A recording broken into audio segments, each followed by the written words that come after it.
And what are you going to do about it now? What about us? And Brahma, he gave the benedictions. Even he didn't know what to do except pray to Vishnu. And Vishnu came and said, I will come.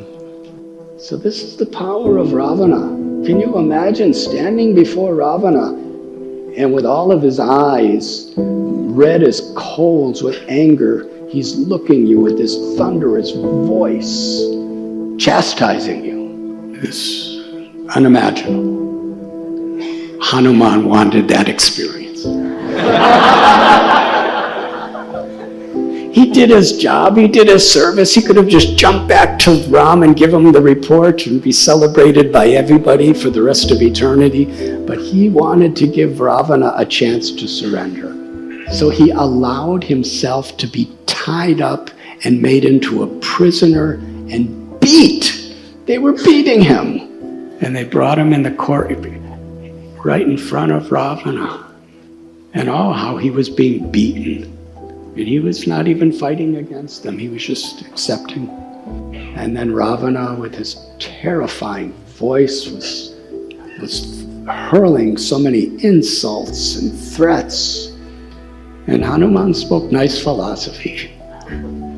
But in essence, he said, I am just one insignificant servant of Ram. And look what I'm doing. Ram himself, with hundreds and thousands of soldiers as powerful as me, are all coming here. Just give back Sita, and we will accept you as our own. Ram will give you all protection forever. Just give back Sita. So gracious, so kind, so merciful. Ravana was so insulted by that. He said, beat this monkey. Monkeys are very proud of their tails. Actually, if you ever study monkeys with long tails, they're very proud of their tails.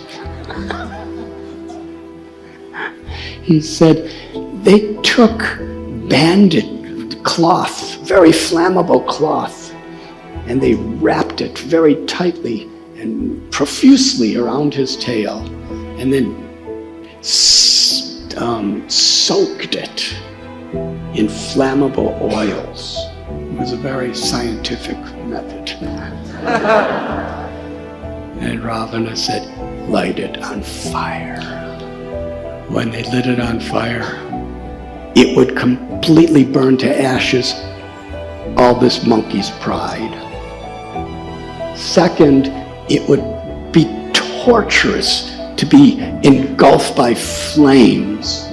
And third, it would burn him to death. It would kill him.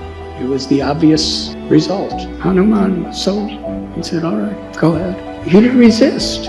He let his tail be wrapped up. He let it be soaked. He let the fire go. And he just sat there for a while and let the fire burn bigger and bigger and bigger. And everyone was, oh, how wonderful. This monkey's going to roast to death. And suddenly Hanuman just broke the ropes and started dancing all over the place. He jumped on the roof and touched his tail. That palace blazed fire. He jumped to the next palace, touched his tail. And this is such a philosophical principle that's so applicable to all of us. That when you try to cause unnecessary harm to others, that will be the cause of harm to ourselves. They tried to cause harm with fire to Hanuman, and Hanuman took the same fire to cause harm to them. That's the laws of nature too.